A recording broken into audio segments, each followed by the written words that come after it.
Hello, my name is Xavier Mercado, and this is Spearhead Conversations.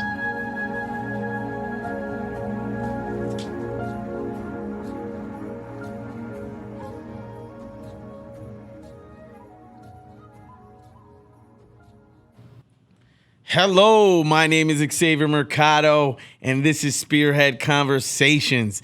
Today, I am joined by Steve Hybicki. Steve Hybicki is a multi-platinum producer, engineer, and composer.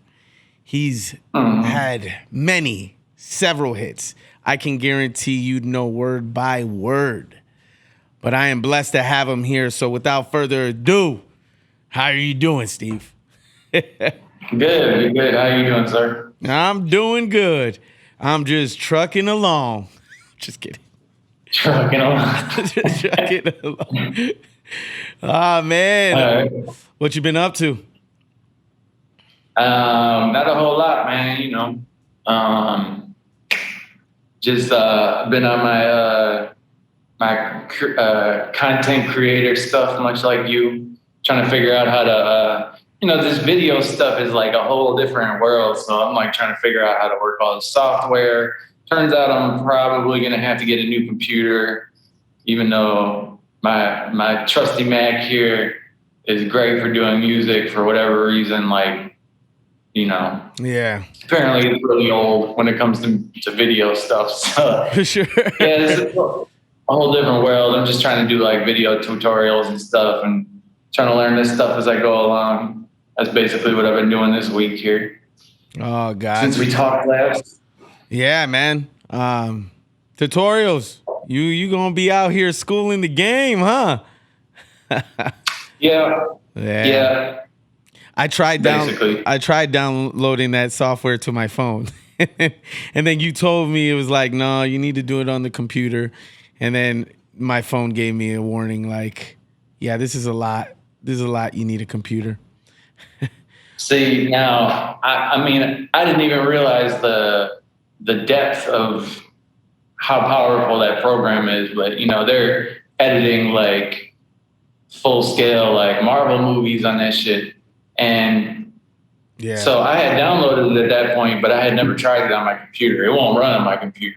Oh, wow. Not necessarily because my computer isn't strong enough, but I guess like my operating system is too old. Gotcha. So, well, the problem is if I upgrade my operating system, then my music stuff won't work. So we'll get there. You'll get there. Yeah. All right, let's jump into it. So, Steve, where did you grow up? Well, like up until the age of 14, I grew up in Waterford, Wisconsin, which is like a little bit southwest of Milwaukee, and it's the country.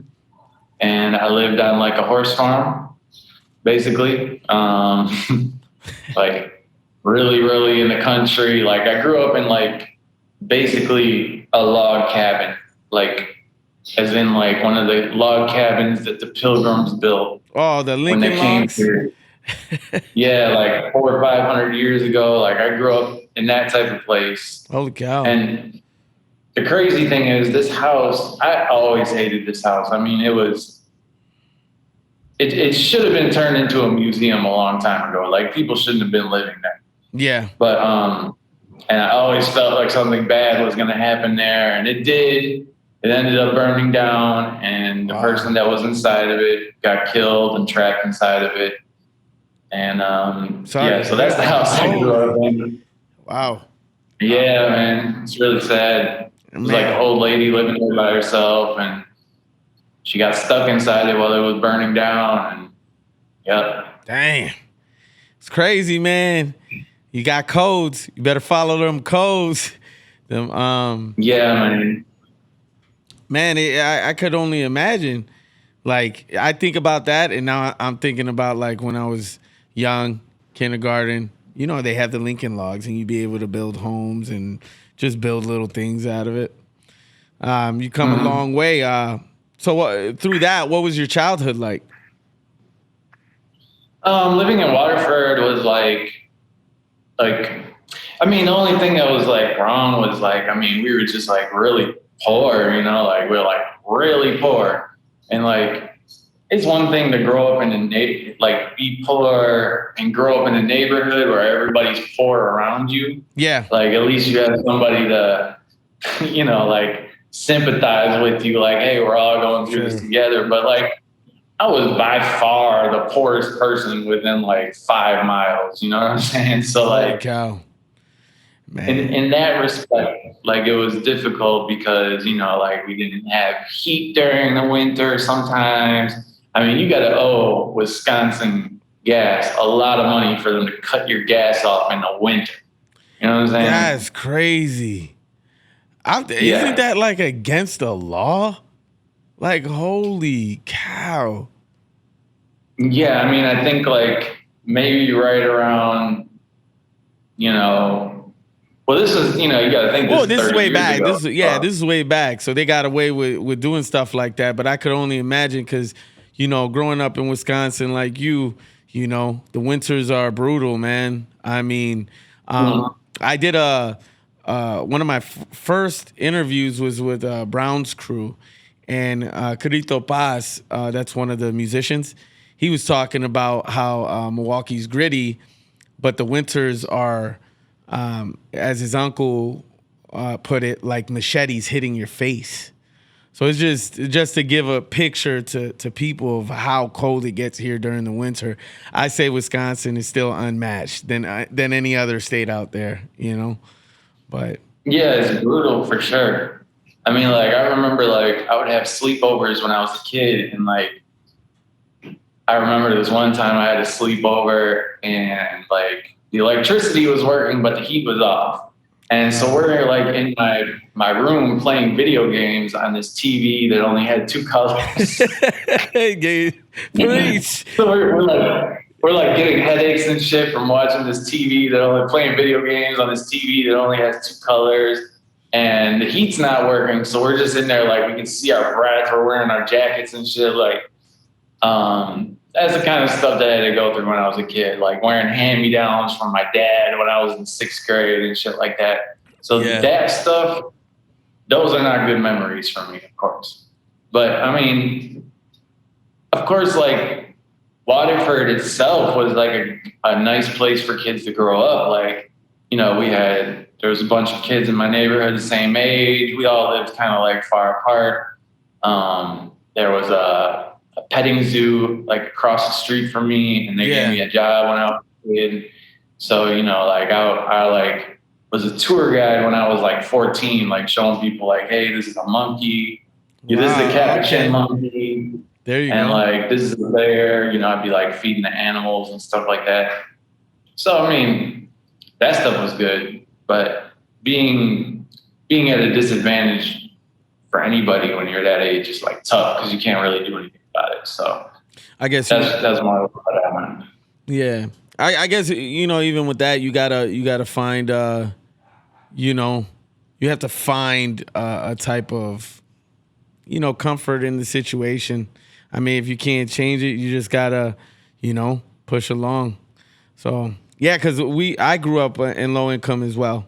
You know, we lived in Milwaukee on the south side, and I remember how it was. It was a struggle coming up. My parents did the best they could.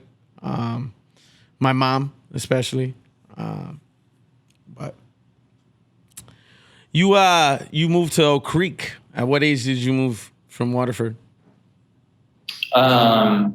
Moved there when I was 15, and you know, things were like much more stable in Oak Creek, that's for sure. Yeah. But I was like such a wild kid. When I moved there, I was just like an untrained dog, you know, like I was always trying to like get in fights, and I just had like a mouth, and like it took me a while to like get accustomed. I remember like my freshman year, like there was this big senior football player. Like I'm not gonna say his name. I do remember his name, but there was this big senior football player who slapped the shit out of me in front of everybody in the weight room. and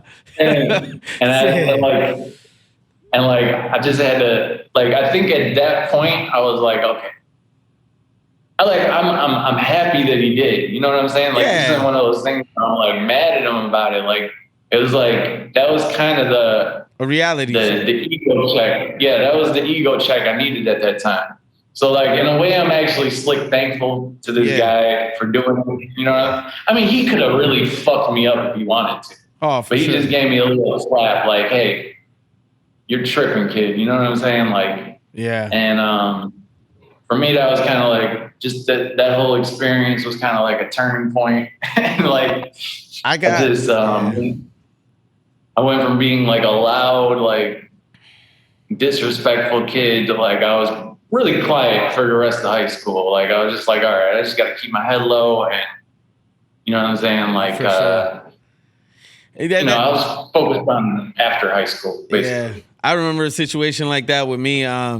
This neighborhood kid, I won't mention his name, but he lived in the neighborhood I did. And, I underestimated him. We're playing basketball. He kept following me, so I started talking smack to him. He leaves the court.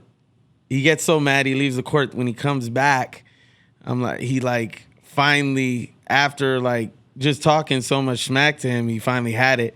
And he comes at me, and man, next thing you know, it's a two-piece and an orange soda, dude. Like, he just knocked me. Little did I know that his dad trained him in boxing. So it was like, that ego check. It was the reality check. It's like, yeah, you need to be humble and you need to just know that you aren't the biggest on the block, What, yeah, we gotta get that. But, so Oak Creek, so how was the remainder of high school there? I mean, I think the rest of my high school was pretty average. I mean, I just kind of kept my head low, like I said, because I think coming up in that situation where I was just so poor, honestly, I did, like, for me, it was just, it kind of shaped everything. Even though I wasn't like in that same situation anymore, my thoughts were not about, like, I didn't really get to enjoy high school like a lot of other kids. Like, my state of mind was already thinking like, oh, like, survival mentality. Survival mentality. Yeah, I was already thinking like 10 years ahead. And so, like, I remember, like, I'd be trying to have conversations with kids about, like, well, what are you going to do in the future and blah, blah, blah. And, we're like 15, 16. And they're like, I don't fucking know. What do you mean? I don't know. Yeah. Like, my parents got that planned out for me. And I just had to realize at that time, like, I can either complain about the fact that I came from a different situation and that my life isn't quite planned out like that, or I can just, hey, you know what? It is what it is. Maybe I won't be able to enjoy high school as much as other kids or whatever. And, I just got to realize, like, this is just what it is. I can either complain about it or I can focus on what's going to matter eventually. You know what I'm saying? So that was more or less my mentality. Like, I didn't dislike high school. It just wasn't, that's just not what I was thinking about. You know what I'm saying? Like, so I don't know. High school kind of just came and went for me, really, when it came down to it. Like, it's just something I had to go through, I guess. Got you. What's your earliest memory of finding a passion for music? Well, I mean, definitely, like, very early, like, I would say, like, Michael Jackson first. I mean, like, when I was, like, really young. But then it would have to be, like, Nirvana and Smashing Pumpkins and, like, all that 90s alternative music. And that was, like, when I was really, really young, like 8 or something like that. I would just listen to these albums on repeat for hours. Yeah. Holy shit. I don't know if you just heard. It's thundering. Ooh. It's thundering. Oh, my God. Yeah. You just looked up like, I heard it, thunder, definitely. Yeah, the thunder on the coast here sometimes is just like crazy. Yeah. But yeah, like rock music. And my parents bought me a guitar when I was really young and started learning how to play the guitar. And that was probably the start of it, basically, right there. Got you. Learned how to play all those Nirvana songs that are, Oh yeah, everybody does. Teen Spirit. Oh, he knows that one. Yeah. Mm-hmm. Yeah, man. I remember my earliest memories of me, like my love for music. I used to watch the Fugees in the second grade, like in front of my TV every day before I go to school. I try to catch Lauryn Hill and Nas. If I would rule the world.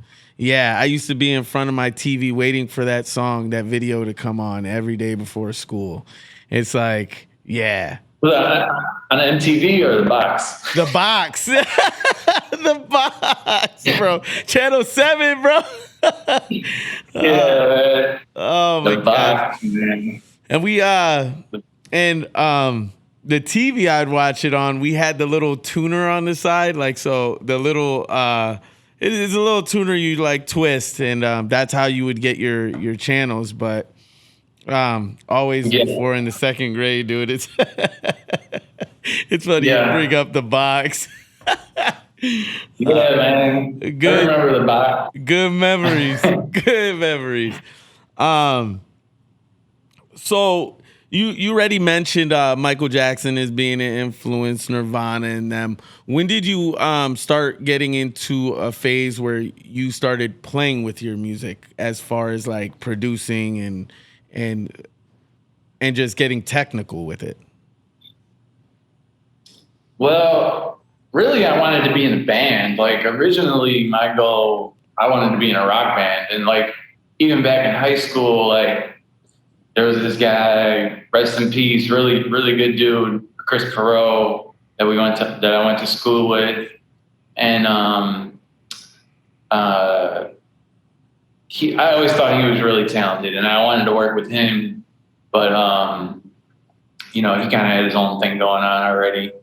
And so when joining a band didn't really work, that's when there was other forays, like, other people that I tried to start doing the band thing with. I was just going to play the guitar, maybe help write the songs and be like the director, basically the same thing I do now, but for a band. And, I just couldn't find anybody that had the same drive as me. So I was like, fuck it, I need to find something that I can do myself. You know what I'm saying? That's when I started making beats. Yeah. And then, I was living, like, right after high school. We had this dude in our high school. He's still one of my best friends, named Kyle Gannett. And KG. Everybody knew him as like the school rapper. And I mean, he was great at freestyling. So, we lived together for a while, and I would make beats for him, and we'd have these big ass house parties, and he'd like freestyle and shit like that. I'm like, okay, like, this is actually kind of working, you know what I'm saying? So maybe I should keep doing this. And so I just kept with it, and we had Randy DJing and all that. But eventually Kyle didn't really want to pursue it to the extent that I wanted to. And so, I started reaching out to outside people. And actually the first song that I would say really made an impact was with another guy from my high school named Jason Turner, and he knew Sincere, which was one of the biggest artists in Milwaukee. For sure, yeah, definitely. And he connected us on a song, and that song got played on like some college radio station, which nobody cared. But for me, it was big enough to say, like, okay, this keeps working for me. Like, I need to just go ahead and risk it all and see what happens. You know what I'm saying? So I went to Atlanta with like $600 or something like that. And oh, wow. Just kind of made it happen. Yeah. So, locally, other than Sincere, what were other local artists that you collaborated with in that time? Would you remember or? Well, yeah. I mean, for the most part, it just started out with like me and Kyle and like just people like in our friend group. Like we would make songs in my cousin's basement. Okay. And I kind of learned how to which is crazy because like this whole way of like how we would, I didn't know what I was doing. Yeah. And so like we had to like, like yeah, that's true. Hell yeah, you did. You gotta start. I had no clue. So like we're doing things our own way. Like we're kind of like making up shit as we go. But it's weird because like at that time I would like record Kyle doing these freestyles because he was awesome at freestyling, but he never wanted to sit down and like put a song together. Yeah. So I would just record him. Like sometimes I wouldn't even tell him that I was recording him. Mm-hmm. And I would just put the songs together myself. You know what I'm saying? Like take his vocals and like, okay, I'm gonna make this the hook, and then I'm gonna take this and make a verse out of it, and blah blah blah. And like, I didn't even know. Like now these days, that's how half of the hit songs are being made. Free songs, I remember the first time I met KG. Actually, I was at a party. It was on, it was off of 9th and Michigan. He was living with Josh Smith, I think, at the time. I'm pretty sure it was Josh Smith. But I got put in a room, and I freestyled a lot at that time. And I'm starting to freestyle, and he was in the party. I'd never met him before, and all of a sudden they start yelling for him, "Oh, Kyle, KG, come inside here. They're freestyling." And he comes in the room, and, we had a conversation about this, but he starts freestyling. The one thing I noticed is, like, he is probably the cleanest as far as, like, he could freestyle and not swear. And I thought that was real crazy because I'm dropping an F-bomb every other rhyme. But, KG, he went off crazy. And then I challenged him one time, and he really embarrassed me. Man, KG's going to listen to this like, they're talking about me. Yeah. I always thought Kyle, because part of the thing is like Kyle always had this personality that like he had an infectious personality. So for sure. I always thought that Kyle could do something. He just, and he lived in Atlanta for a while. It's just that we weren't living there at the same time. You know what I'm saying? Yeah. As far as like, but yeah,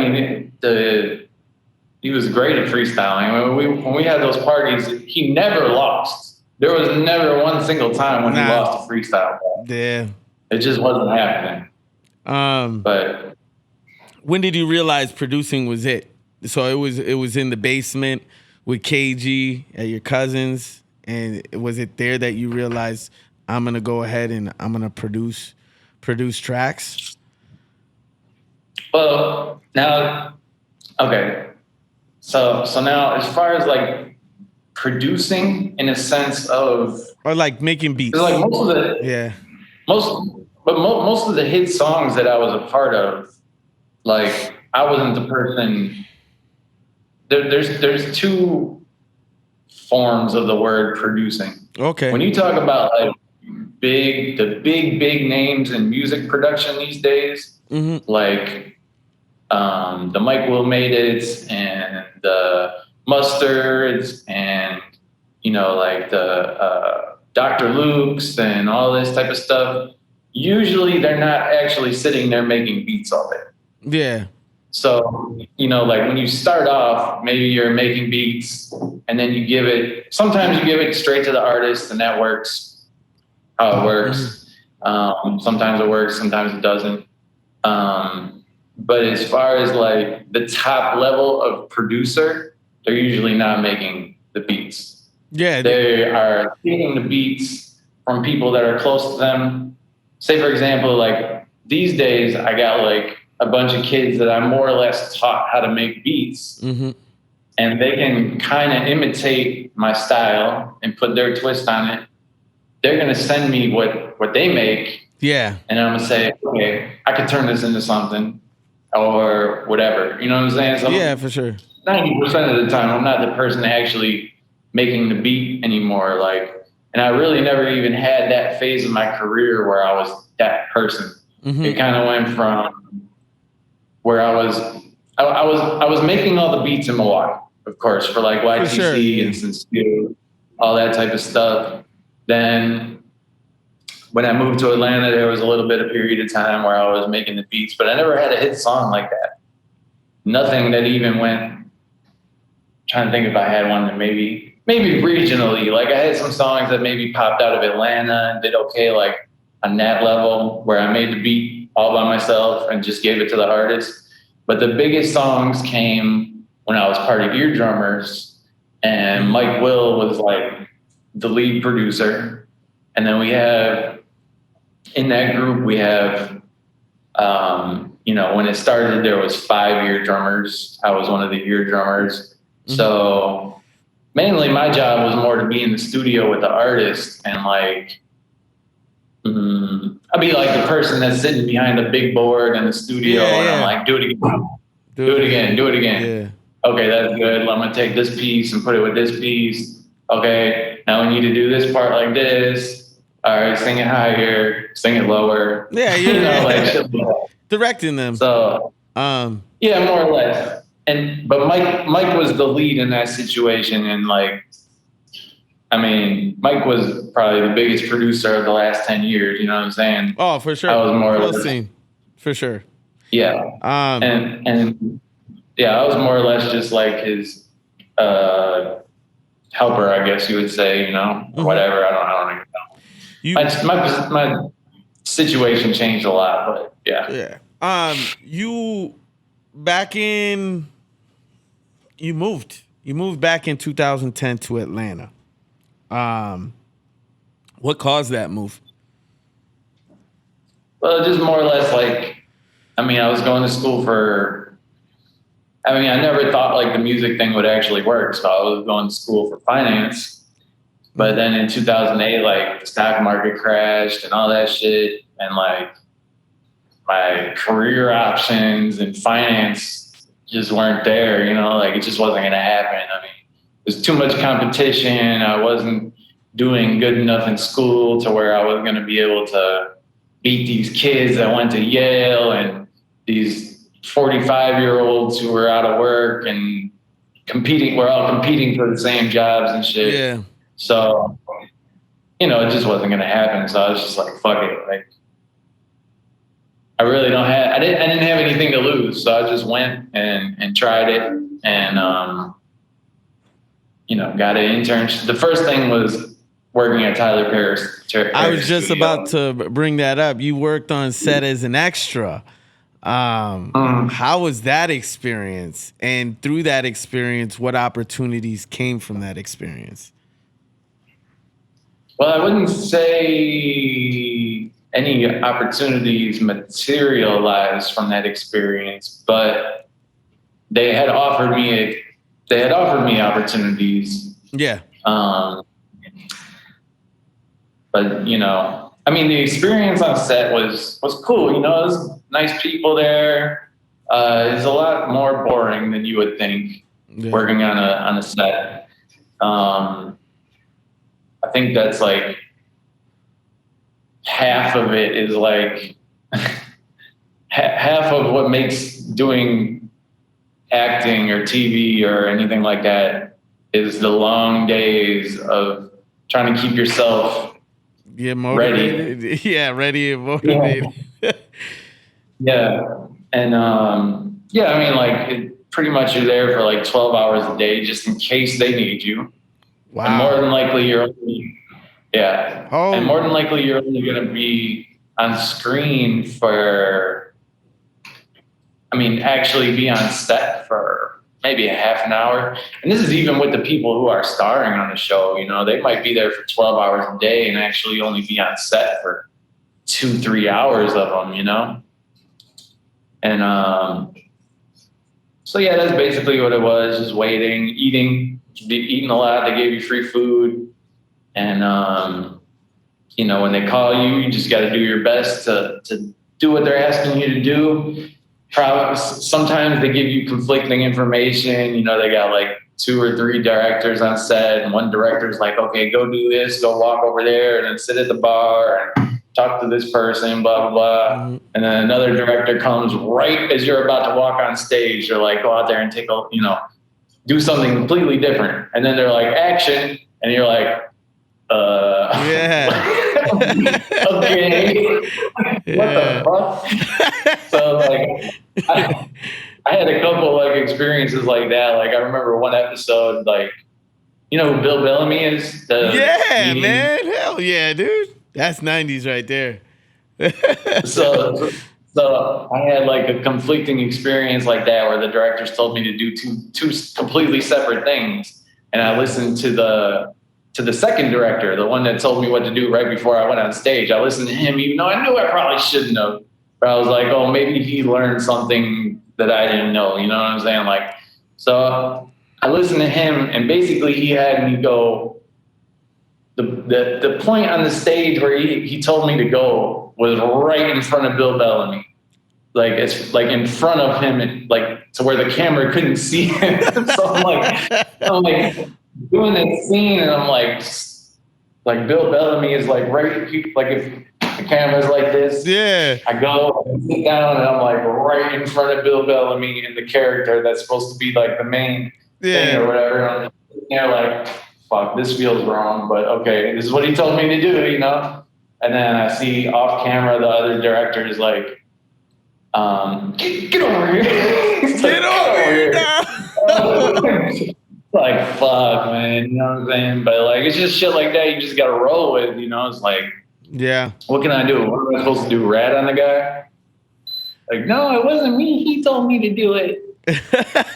He's like, what it is, shit like that. But yeah. That was my overall. You enjoyed it though. I mean, it was fun. Yeah, but boring at the same time. I would time. say so.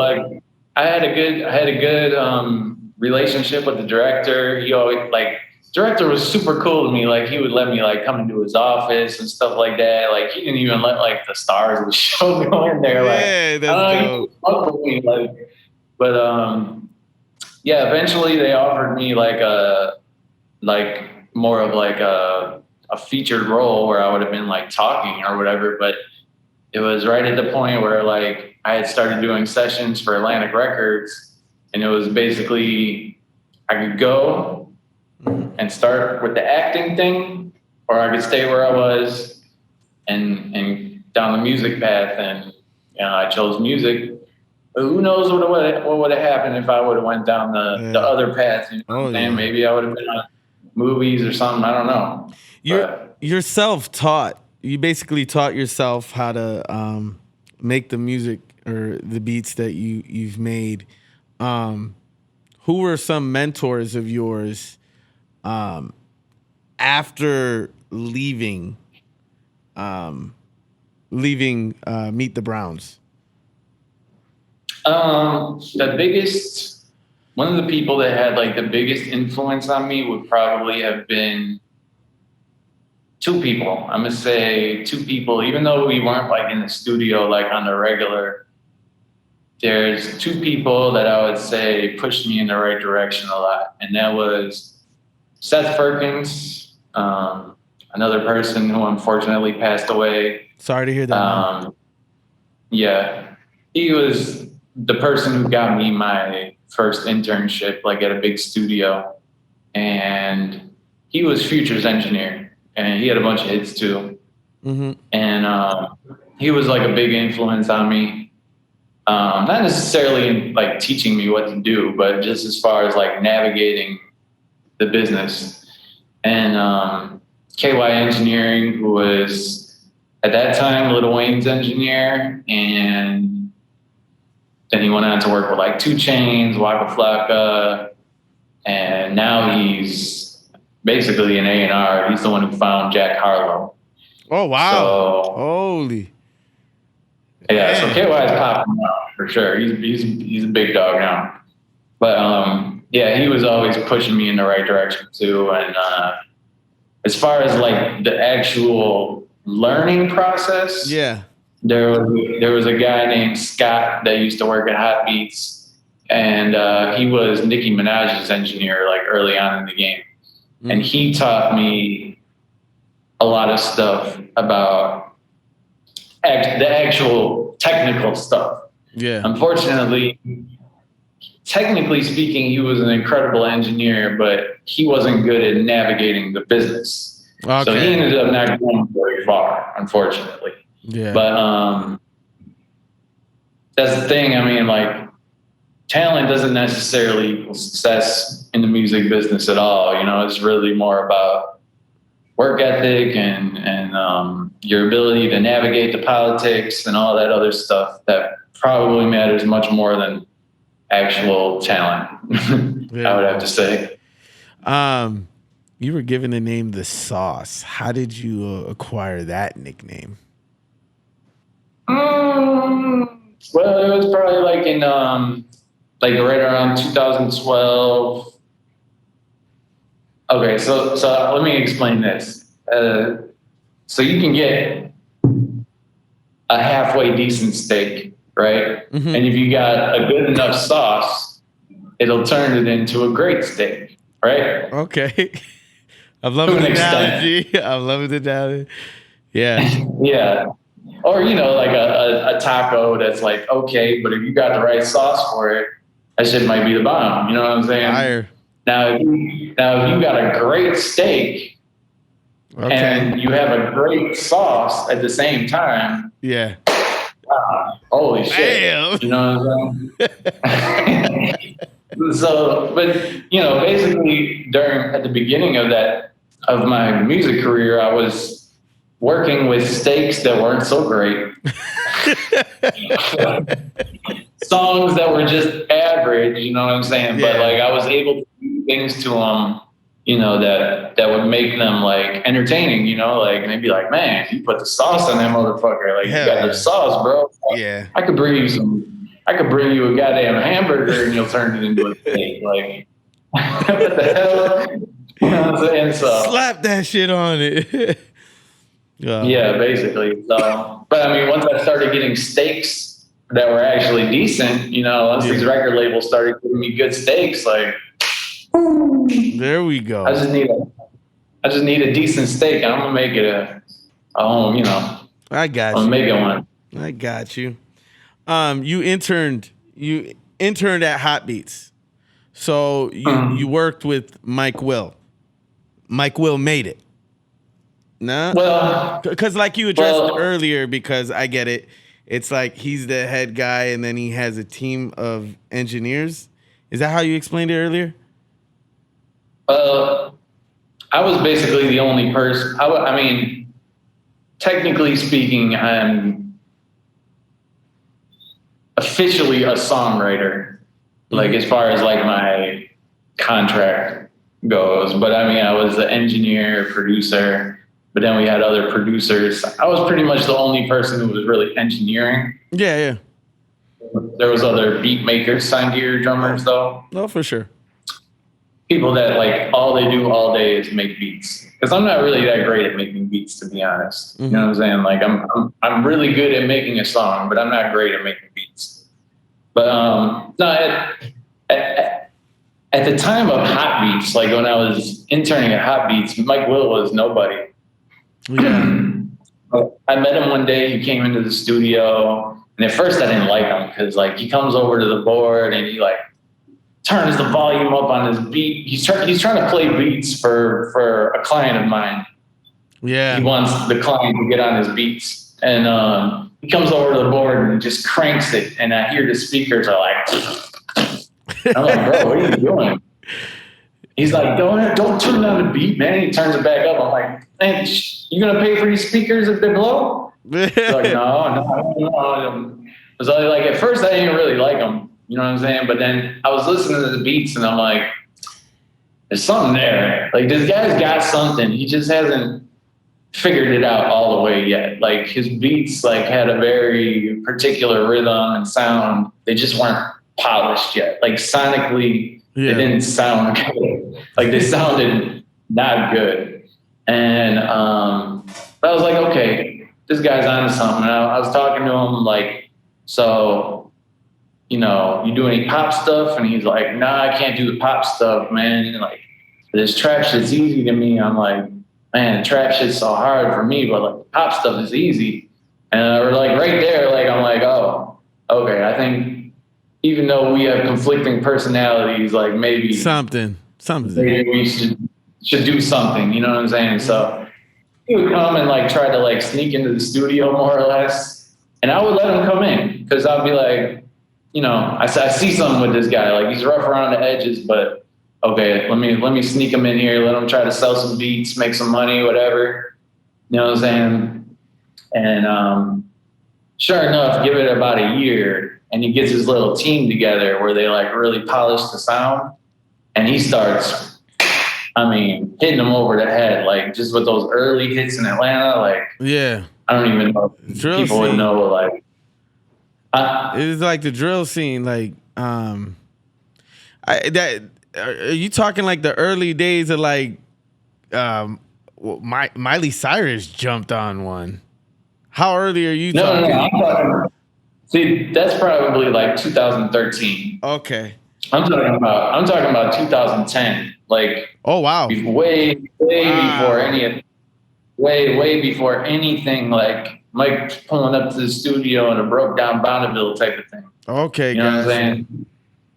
And but you know, he started getting his little team together, and you know, I'm hearing some of the stuff he's doing. Like he was producing for 2 Chainz before he was 2 Chainz. Yeah, like back when he was still City Boy, and he had done this song called La La, and I was like, oh shit, like that's the sound that I'm hearing in my head that I'm thinking he's capable of. He's doing it now. Okay. Yeah. So I'm like, I need to talk to Mike Will again. You know what I'm saying? And sure enough, like one day I was working at a different studio by this time, right next door to Hot Beats, and you know, they were talking about he ended up in the studio somehow, and I was like telling like the owner of that studio, like, hey, that Mike Will kid, like he's got it. I'm telling you, like you might not be able to hear it right now, but that kid, he's got it for sure. Yeah. And you know, so it just kind of more or less morphed into like, I was like, look, I think we should bring him in here, you know, give him some free studio time, let him do what he wants to do. And I'll engineer for him, you know what I'm saying? Like I will put my time into it if you let me do this. And sure enough, you know, you end up coming back in. You became the lead engineer for him, right? Yeah, by that time, you know, I had finished my internship and I was basically the lead engineer of the studio next door. Okay. Which was called 12. But yeah, I was done with my internship, you know. Yeah, and then by this point, I'm like, yeah, knowing what I'm doing to an extent. For sure. And so one day he comes in and, you know, we do basically the first time that we really worked together. He came in and he was writing songs for Ludacris. Ludacris was looking for stuff for his Ludaversal album. This is probably mid 2012. And he brought in a writer and we were working on some songs and we did some stuff, nothing too extraordinary, but he was playing these beats for me. Like he had this like pop beat and it was like nothing I ever heard. Like it was like a common, now today it would be a common sound, but back then it was like unheard of. It was like trap drums and pop melodies and 4 on the floors and trance synths and just crazy shit. Yeah. And I'm like, Mike, look, let me get this beat. I have somebody that can make a hit to this. Like, I promise you, like, I know it for sure. Like, let me use this beat just for a day. So he gives me the beat and he was like not wanting to do it. He was like, I don't know, bro. Like, I don't even know you like that, bro. I'm like, yes, you fucking do. Whatever. Okay, fine. But he gave me the beat He eventually. gave it to me. And so the next day, I come into the studio and I get this girl, Asia Bryant, who I've been working with on the side. Asia now, she's the voice for a character on Netflix. Fuck, I forgot. But she wrote like the Compton soundtrack. She did some things. But basically, I had her come in, I give her the beat, and we write a song to it. Or she writes a song. You know, I record her and just make it sound good, whatever. And I send it to Mike, and he's like, all right, well, change this, change this, change this. You know what I'm saying? And Asia's like, fuck that, I ain't changing. And I'm like, Asia, listen, please, like, look, don't do it for him. You know what I'm saying? Do it for me. Look, I'll write it, just sing it, please. Mm-hmm. Like, I'm doing this for nothing, you know what I'm saying? Like, if this works, it's not really going to help me in any way, you know what I'm saying? Just do it for me, please. So she does it. I write like a new hook for it, or part of a hook. I rewrite the lines that Mike wanted rewritten. She re-sings it. We send it to Mike, and he's like, yep, that's it. He's like, pull up to the studio. He's talking about Ludacris's studio. And I'm thinking like, oh, okay, well, you know, I've been in this situation. They call it a Ludacris session, but he's actually nowhere to be found. You know what I'm saying? Like, but, you know, I go over there, and all of a sudden Ludacris walks in. And I'm like, oh, okay, this is where we at with it. Okay. You know, so like, they're playing him some songs, and he's vibing because, I mean, they got the new shit. You know what I'm saying? Like, they got shit that people haven't heard before. Yeah. And then they play the song that me and Asia just wrote. And he fucking sits down, and he's sitting there like this. And I'm like, oh, fuck. He don't like this shit at all. Like, he went from this to this. Yeah. And I'm like, oh, shit.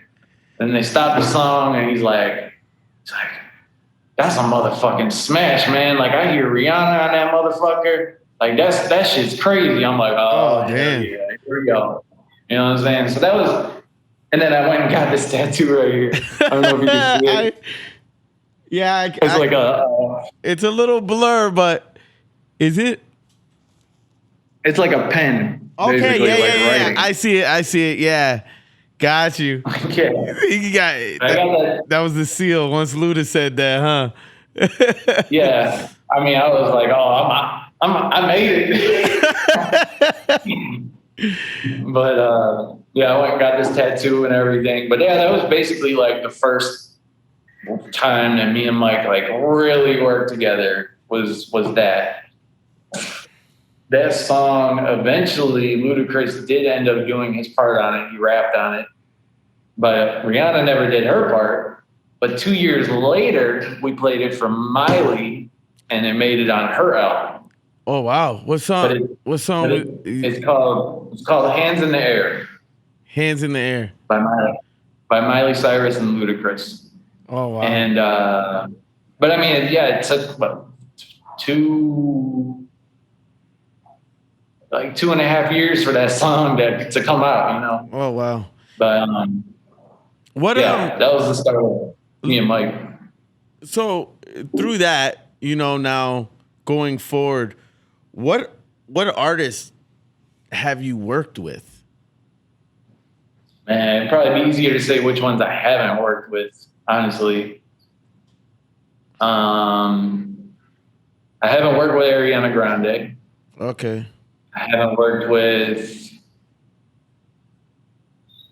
Dua Lipa. I haven't worked with Dua Lipa. I haven't worked with a lot of the new rappers. I haven't worked with Lil Baby. I haven't worked with Moneybagg Yo. But I mean, like Yo Gotti, obviously, I got Yo Gotti's biggest hit song. I'm pretty sure it's his biggest hit song, Rake It Up. Rake It Up, yeah. How many? Yeah, I'm gonna ask that too. How many hits you have on?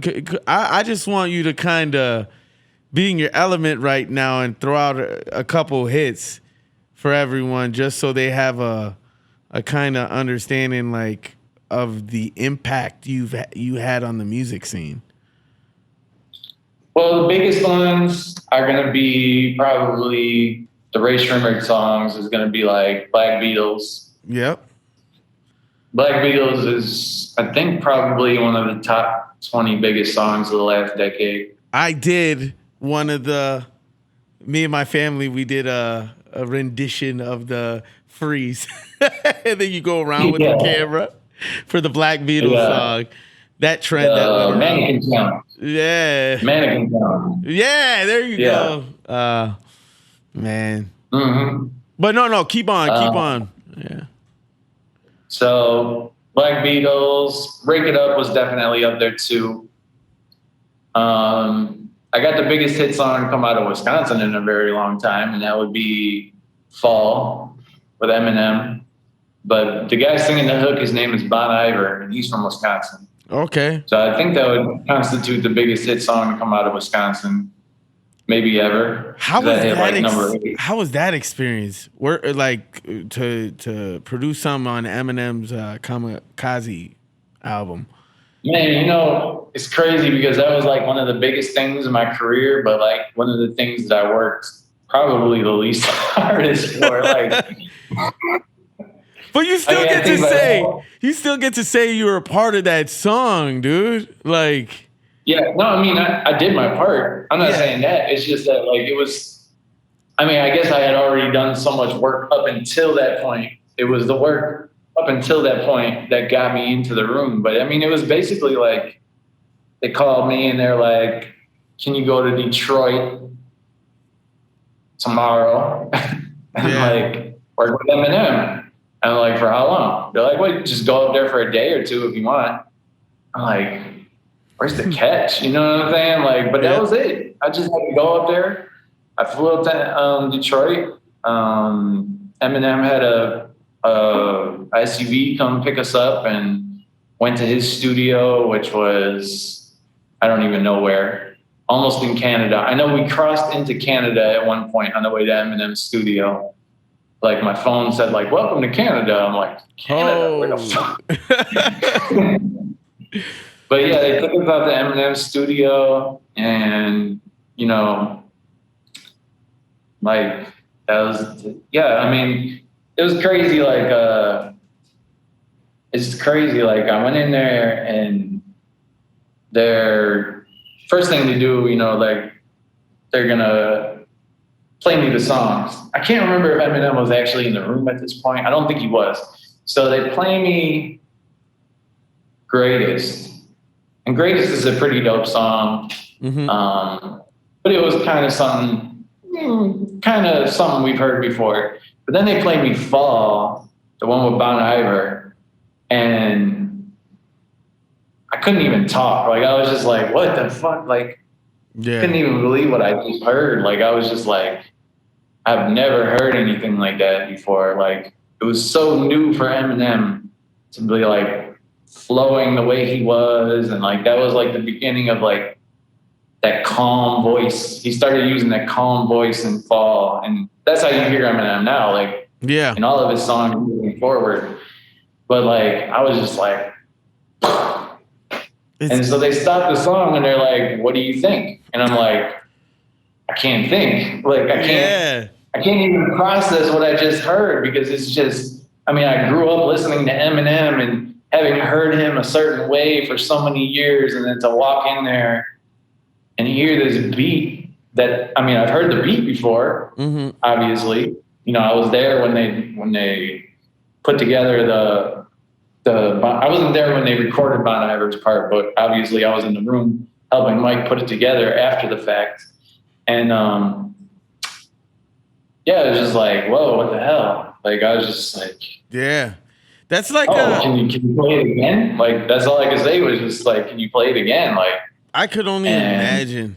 You're just in a studio, Eminem, they play a track, and it's really his voice coming through. Because, man, I remember growing up to going up Parkway to the pool, Grub Schmidt.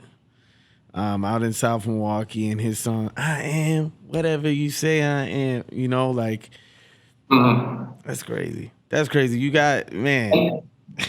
Because you gotta think like my state of mind on the way to the studio. For sure. I'm like, oh man, like this shit could be trash. You know what I'm saying? And it kind of would have hurt my heart like if it sucked. Because Eminem at that point, people were counting him out. People thought Eminem was done before that Kamikaze album. Never. So I was genuinely concerned. You know, I was like, oh man, this might be terrible. And then when they played it, I was like, oh my God. This is awesome. Like it's heaven. It's heaven.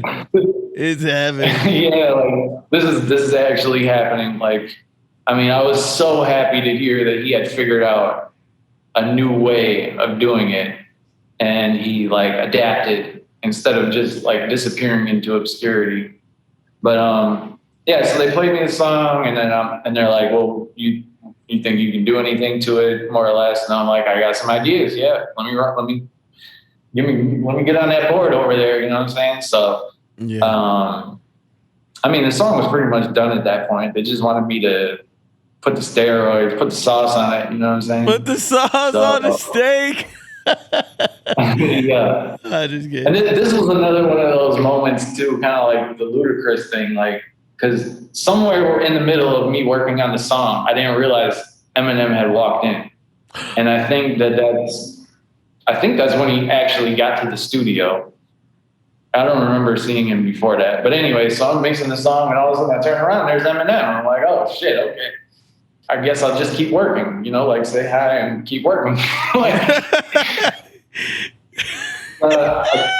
do what I do, you know what I'm saying? And then I like run it from the top, and I stop it, and he's like sitting there behind me, and he's like, yo, what the fuck did you do to my vocals, man? I'm like, oh no. He's like, they fucking sound incredible, man. Yeah. This shit sounds amazing, man. What'd you do? Biggest scare of your life to the biggest highlight of your fucking career. Yeah, man. Would you consider that like top or one of those top moments? I mean, it would have to be top 5 for sure. Mm-hmm. I mean, yeah, it's probably, I think the only thing that compares to that would probably be working with No Doubt. Like as far as like not just Gwen Stefani, literally No Doubt, the whole band. Like you don't got, speak No bro, Doubt. Really? No Doubt? Yeah. Oh man. Yeah, that's me and my cousin Chris, my cousin Chris and Eric, even Mario, growing up, that album, what was it, Orange? That album, Orange County. Yeah, I think so. Yeah, that one, that was beautiful. I loved every song on that album. Yeah, same for me. Like I grew up listening to that shit. Like, and when we were working with them, you got to think like everybody else in here, drummers, they're kind of like from the hood, so they didn't even really know too much about No Doubt. You know what I'm saying? For sure. I'm just sitting there freaking the fuck out, like, bro, that's really like Gwen Stefani and the whole band is here. Like, this shit is crazy, and like they're listening to us. You know what I'm saying? Like, hell yeah. I'm sitting there like, okay.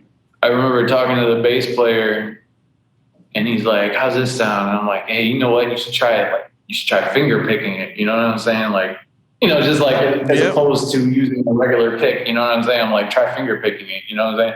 And he listened to me, and it worked. And I'm like, "Holy shit, man! Like, this is really happening. Like, I'm really in here with these motherfuckers. Like, and they actually care what I have to say. Like, this is insane. You know what I'm saying?" But unfortunately, the 2 songs that we did with them didn't. We were in the studio with them for like a week. Yeah. And we did 2 songs with them. And one of the songs is amazing. I'm talking about this song is a worldwide smash. For whatever reason, that song has not seen the light of day. Wow. I still listen to it all the time myself, but it's not finished. Gwen Stefani didn't end up doing her second verse on that song. I guess she's busy with The Voice or something. Yeah, The Voice. Yeah, she's on there now. But or is she? This was back in 2013, I think, when we did that with No Doubt. But yeah, for whatever reason, that song didn't come out, and it always kind of made me sad because like that was like a big deal to me. Like I didn't even charge them. I was so excited about that shit that I didn't even send a bill for like, my services or whatever. Like I was like, it was just like an honor. It was like an honor. It was like, just appreciating that moment. I could only imagine you being in the studio. Man, that's childhood right there. That's growing up, bro. And you know what sucks too? I had videos and like pictures of all this stuff. Like I didn't want to put it out at the time, like be like bragging about the shit at the time, because I felt like for one, it was kind of distasteful, and for two, like we have, a lot of times we have to sign NDAs or whatever. You know what I'm saying? So I had all these cool videos and pictures, like, and the phone that I had all that shit on, it was a Windows phone, and I lent it to one of my friends. She needed a phone to use, and she wiped the fucking bro, she's cut off. I'm sorry. She's cut off, dude. Oh my god. I was so fucking mad. I was so fucking mad. I think I'd cry, bro. I think I would cry, bro. Hey, if you cried, it's cool. I'm sure I did. Yeah. But I mean, Windows Phone at that time, I don't think it was backing up to a cloud or anything like that. So it was just gone, Damn. Oh man. So, moving on into the future, you're multi-platinum. So what tracks did that? Put you into that level, got you to that level? Oh, I mean, shit. We got multi-platinum with the first song. The first song that I really had in the official credit on was "Racks on Racks" with Future NYC, and I think that went more than platinum. But then that combined with like the T.I. album. So I pretty much hit that mark as an engineer by like 2011, within like a year of moving to Atlanta. Oh, but to take it to like, I mean, not trying to brag or anything, but my multi-platinum is we're talking about. I might have sold somewhere close to, like, if you put together everything I've worked on, like had a little bit of a piece in, might be close to like 50 million. So. Whoa. Yeah, we're talking multi-platinum. Some of these songs went 6-7 times platinum. Like Black Beatles is probably coming close to 8 times platinum. No Type is probably 5 or 6. Break It Up has to be at least 3. So just with those songs right there, or just 3 songs, we're coming close to 15. You know what I'm saying? Wow. Then you throw in all the Miley stuff. Some of those songs went 5 or 6 times platinum. The album went 5 times platinum. And I did half the songs on there. But some of my involvement on those songs was really small, so I don't even normally count some of that shit. Like Formation, Beyonce's Formation. Like technically, I had a part in that song. Yeah. Like I recorded the reference track, but I normally wouldn't say that like I had a part in that song because, recording a reference track, I did have part of it, but you know what I'm saying? Like I wasn't there with Beyonce in the room. I was supposed to be. I had to have back surgery that day. I was supposed to be in there with Beyonce, like putting the song together or whatever, but I couldn't make it. And so I don't really say like I had a part in that one. Okay. But as far as songs that I'm officially credited on, I'm guessing it's probably close to 50 million. I don't really know for sure. Wow, so dude. 40, 50 times platinum, something like that. keep in mind that a lot of this stuff is just engineering credits. Oh yeah, So it's I like, get it. I get it. no, But it's still, not like I made like a shit ton of money off of this stuff. You know what I'm saying? but you still had your hand in that. I can't say you minimize your role, because at the end of the day, you had your hand in those tracks, and for that, you know what I mean. Those were trend-setting music, that the music you were just naming. You know, racks on racks. You know, like those were trend-setting music. So like for that, that's success, bro. But like the number you're telling me, 50 million, I'm like, bruh. You're from Wisconsin. You came out of Wisconsin. You earlier in the interview mentioning how you grew up poor, and now look at you. You're on top of the world, like with these tracks, like you know, it did something. It did a lot for the culture of the industry at those moment in time, and like just the names that you've worked with. It's like that's inspiring, no doubt. Eminem. Ti, you even mentioned in there, Ludacris. These are me growing up. You know, I asked. I was doing a interview. At Barbella's. It's a barbershop out of the south side of Milwaukee, and one of the barbers, his name is Chivo, and I asked him. Somehow Christina Aguilera got brought up, and I said, "Do you know who Christina Aguilera is?" And he told me no. Do you know how old that? Do you know how old that makes me feel? But then to hear you working with the people like us growing up, it's like it's crazy. It's crazy to me. It's like, especially No Doubt. That right there is how you did that. What's your creative process when you're doing your thing? When you're engineering, composing, producing tracks? Well, my creative process now is probably a lot different than what it was before. I mean, while I was in the midst of making the vast majority of these hit songs that I did were made between 2014 and 2018. And even like some of those songs are still coming out. So like, but I mean, my creative process at that point was get my ass to the studio every fucking chance I can get. Yeah. Like, Yeah. I didn't feel, I mean, I didn't feel creative a good majority of the time, you know what I'm saying? And I think that was the reason why it worked. It's like, yeah. It's not a job if you love it, man. It's not a job if you love it. I mean, right. I mean, I did love it to an extent, but I was exhausted during this period of time. And I think like people expect that when they go to make something creative, a great song will make you feel amazing, right? How does it make sense that you expect to feel amazing while you're making that song?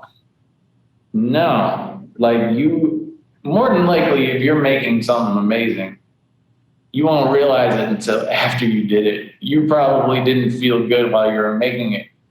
You're feeling human emotions, normal human emotions, going through shit. That's what makes the song authentic.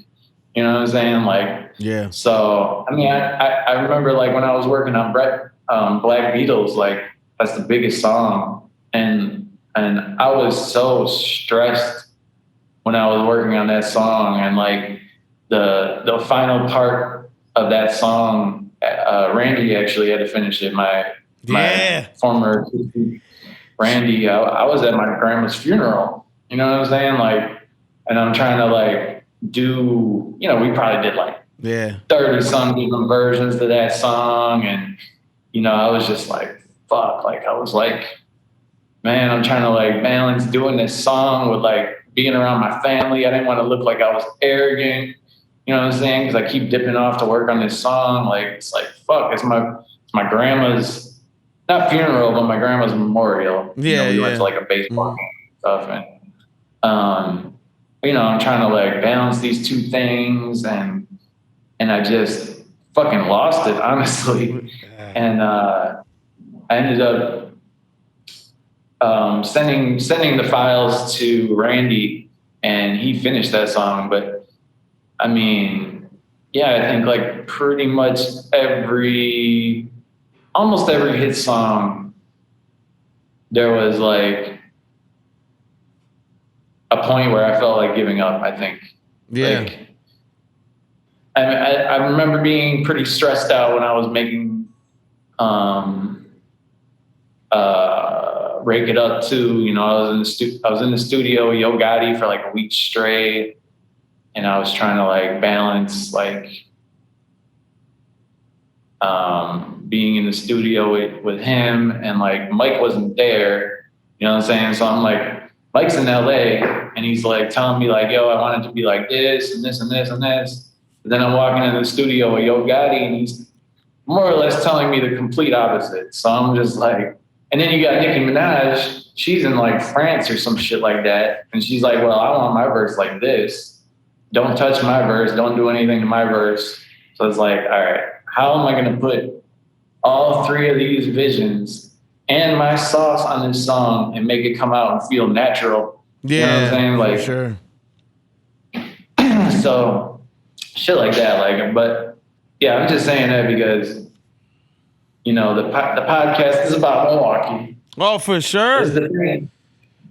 And I have worked with so many talented people from Milwaukee, but for whatever reason, it's crazy. They're willing to get up and go to a job that they actually hate, as far as like working in a factory or something like that. But given the opportunity to do a job that they say they love, as far as music goes. Yeah. Like, I've given opportunities to a bunch of people from Milwaukee, and they just don't show up. It's really sad, man. It literally breaks my heart, It's the main reason is like, I mean, the main reason why I'm doing this is just to show like the levels you can reach through you. You know what I mean? Look where you started. Look where you're at right now. You've traveled the world. You've made some of the best trend-setting music out in the industry. You've worked with some of the greatest artists, musicians of our time. And, I think the saddest thing is, though, when you're given an opportunity and you don't show up. Mm-hmm. And as you're saying that, you've given so many people so many opportunities. You just want that to change. So like with the generation coming up right now, I guess I just want to influence them into seizing the moment. And that's really why I'm doing this. Like this younger generation come up, you want to see direction. Look, I'm this small town boy.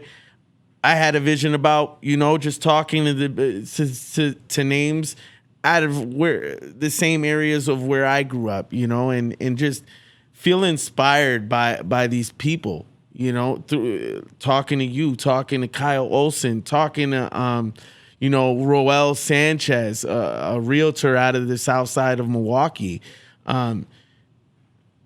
With that being said, you just gotta really pray that, whoever is watching or whoever's listening to this, just don't miss an opportunity to make something that can impact not only your life, but so many more. Mm-hmm. Yeah. I mean, don't, I would say that, a lot of people just get in their own heads about shit. Like they start thinking like, for example, the music business, they got like this idea of like being a professional, famous artist. They got this idea of on like a pedestal. Yeah. And it's like, I mean, it's still just a job. You know what I'm saying? Like at the end of the day, it's about executing no matter how you feel. Yeah. Sit your ass down and go to the studio, write the song, fucking edit your music video, whatever. Like, upload the shit, whatever. Like, it's literally that. Like, that's it. That's the difference between the person who makes it and the person who doesn't. It really doesn't have nothing to do with talent. I mean, like, you know. Yeah. Like, you know, I put this post about the feel country song. Yeah, the country song. Yeah. The person who originally did that song is from Wisconsin. Oh. And vocally, he's very talented. I actually didn't meet him in Wisconsin. He was in Nashville. And it just so happened to be that he was from Wisconsin. Mm-hmm. So, you know, we linked up in Atlanta. I like paid for him to come down to Atlanta and pay for the studio time. I got, you know, me and a couple of the homies to we sat down and produced the song for him. You know what I'm saying? Like, and recorded it, arranged it, blah blah blah, all this shit. And all he had to do was like he just had to like fix some of the vocals on the hook, and you know, then we had to make a cover art and put the shit out. Yeah. And for whatever reason, he just, I'd like set up studio times for him, and he'd be like, "Oh man, my bad, I got too drunk last night." And like, what? Yeah. What the fuck are you talking about? You got too drunk last night. You didn't go to the studio. Like, I wanted to. I would want to choke. I would want to choke. Yeah, hey, man. And you know, I like decided I'd give him. But I'm not even gonna get too much into him. But when I put this thing on Facebook talking about the country song, I got a lot of people pointing me in the direction of people that can sing really well, mm-hmm. which is great, of course. But the person I ended up giving it to is someone that he has a decent voice. You know what I'm saying? Like, I wouldn't put it at amazing, and I wouldn't put it at bad. It's a good enough voice that he can make it work.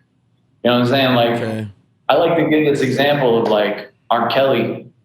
R. Kelly's voice is not exceptional, but he is exceptionally using his voice, or was. And that's the reason why he sold millions of records. Yeah. Or even like, let's put it in a modern day reference of like, let's see, who's somebody who just has like an average ass voice, but is selling Drake. I mean, Drake has like an average ass voice. Yeah. You know what I'm saying? But he is fucking killing it. Yeah. And so, you know, the person that I found to eventually do the song is somebody that has like a pretty good voice. It's not incredible, but I see that he's got the work ethic for sure. Like, he has put music out himself. He knows how to record in the studio. Mm-hmm. He's invested the money in getting his own equipment. And in general, that's more or less what I'm looking for. Having been down this road of working with people who are exceptionally talented, but just don't fucking show up and execute. You know what I'm saying? Like, and yeah, it's just what it is. I mean, like, yeah, the talent can be developed. You know, you could bring them to the water, but you can't make them drink. And you know, all you gotta hope that change comes and people start aspiring to be more. Because I'll tell you like this, man. I'm at a stage with the podcast in that this started off as an idea, and for the first time in my life, I invested in myself, and to see since the beginning what it's become, it's grown, and now it's finally at a moment of yes, I really feel it. I'm feeling myself. I'm feeling the mode. With the music you're making, what type of with the music you've made and the music you're making, what type of legacy are you trying to leave behind? I don't know. I mean, to me personally, I don't really think of music stuff as being, or like what I've done so far as being very big. Like, I guess, you know, to me, it's like, I honestly don't feel like I did what I was really supposed to do. And I think I was like distracted during a lot of the last decade. So to me, I just feel like as far as what I did over the last 10 years is like, I still got a medal, but it's like a bronze. I don't feel like I got the gold. I don't feel like I got the silver. I feel like I got the bronze at best. You know what I'm saying? Yeah. Like, so to me, yeah, you know, it is what it is. Like, I'm proud of what I did, but like, I don't really, you know, think about it in that sense too much, you know? Well, you're still active as a producer, right? Kind of. I mean, it's hard for me to be like really active from Mexico. Like, I can make beats and send it to people and stuff like that, but like, there's like a billion people that can make a good beat. But as far as like putting together a song and like really doing what it takes to make a hit, in general, unless you're working with somebody who's just like exceptional, you kind of gotta be hands on with it.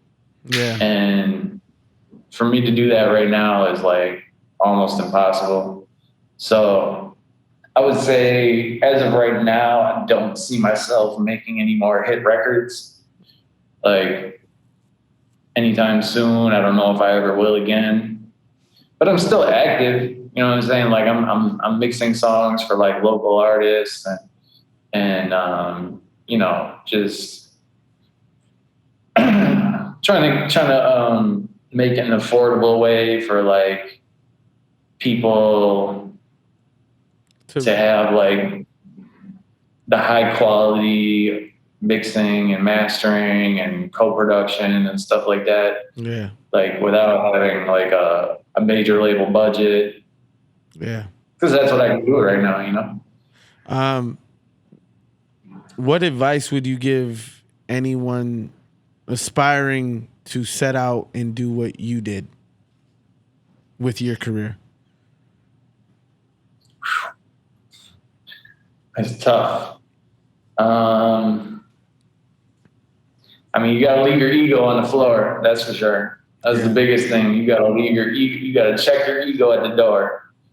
For, you know, I think like, you know, as far as what I had to do, like, I had to literally like go homeless for a while, like live in the studio and shower at the fucking LA Fitness and Wow. you know, all that type of shit. Like, I mean, there was like a good 6 months where I was only living off of like $400 a month or something like that. So I don't know. It takes like a very specific type of individual to be able to do that. But the biggest thing is, like, if you want to do something, you have a goal in mind. Like, it could be, I don't know, anything. You want to build stoves. You want to be a stove builder, for example. You want to build ovens. Yeah. Like, you just got to do that shit first. Like, you can't expect somebody to pay you for something that they don't even, you know, they're not competent in your skills. But I mean, for anything that you really, really want to do, expect that you're going to have to do it for free for a while. Yeah. Don't think like the experience is everything. I mean, like the first, I don't even know how many hit records I worked on, like Racks on Racks I did for free. I'm almost certain of. If I did get paid for it, I only got paid like $5 or $10. What? The TI. Yeah. Yeah. Oh. No, I mean, there were, you know, I was an intern. You know what I'm saying? Like, okay, got you. That makes sense. That makes sense. I was an intern. You know what I'm saying? Like I said, and I was literally sleeping at the studio. So I'm talking about like, I would wake up in the morning. I would wake up in the morning at like 11 a.m. in the studio. I'm sleeping on like a futon. Yeah. And like, I'd have to like hide my suitcase in like a closet or whatever. And then let the first people in, maybe go back to sleep for a little bit. Then I go to the gym, do a little workout, take a shower, come back. And the majority of the day, I'm basically the bitch, you know, I'm cleaning the bathrooms and running for food and letting people in the front door, more or less being the bouncer of the studio, because they need those in those type of studios. And then, you know, maybe like if somebody doesn't show up, like for example, when Young Dro came in to do his verse on T.I.'s album, his engineer didn't show up, and they're like, "Oh, Steve, you think you can do it?" Okay. I'm like, "No, I don't, but I'll try." Yeah. And they're like, "Well, that's the best we got right now, so go for it." You know what I'm saying? And you know, that's how that happened. It was strictly because I was in the right place at the right time. Because I completely devoted myself to. I mean, there was no way for me to know that was going to happen. The only thing I could do was just be there all the fucking time. Yeah. And you know, after doing something like that, like being able to perform under pressure, then the manager of the owner of the studio is like, "Well, goddamn, Steve did this shit, and he don't even know what the fuck he's doing. He went in there and did it better than anybody else that's been here for 5 years." You know what I'm saying? So like, okay. And they start paying attention, like, okay, all right. But yeah, I mean, I was like up all night, maybe like, I mean, if it wasn't for Young Jeezy, I might not have survived, because I swear this guy would come in and order so much food that by the time he left in the morning, like I was literally like eating Young Jeezy's leftovers for like a good 3 months. In the morning, I would eat his leftovers, and yeah, I don't know if I would have survived without Young Jeezy's leftovers and the extra money that he would leave on the table. Like, and he would tip me for going to get food sometimes, shit like that. Like, yeah, I think I got a little bit off track. Was that answering the question? Yeah. Hey, man, but that's a part of the journey you went through, man. That's your truth. Yeah, so if you're not willing to go to that extent, for sure, you might still be able to make it, maybe. But if you go to that extent, you will make it. There's no doubt about that. If you go to that extent, you are going to make it. Yeah. That's for sure. Well, man, Steve, I really appreciate this. You coming on, sharing your journey, sharing the heights the levels you've reached. I think through this conversation, the appreciation of just, you know, you grinded, bro. Like you grinded. Mm-hmm. And for others to listen to this and just, you know, witness this in a sense, I'm truly thankful for you coming on here and sharing that. You're welcome. I definitely, we got to make it happen the next time you come into town. You know, we're doing the Zoom right now, but I kind of want to get together and actually, you know, do a in-person live. No problem. There's so much more that I could pick at the brain, but I definitely, I appreciate you coming on here. You're just an example of what makes, you know, Milwaukee great. I mean, the way you've put on for this city, and just the levels you've reached. It's inspiring. I've been inspired. Just you doing the research, you know. So appreciate it, man. Hey, no problem. With that being said, this is Steve Hybicki, and I'm very blessed to have him on. So again, Steve, man, thank you. All right. No problem, sir. Thank you for having me. Yeah. All right, man. I see you. I got you. Don't hang up. I see you. Okay. All right.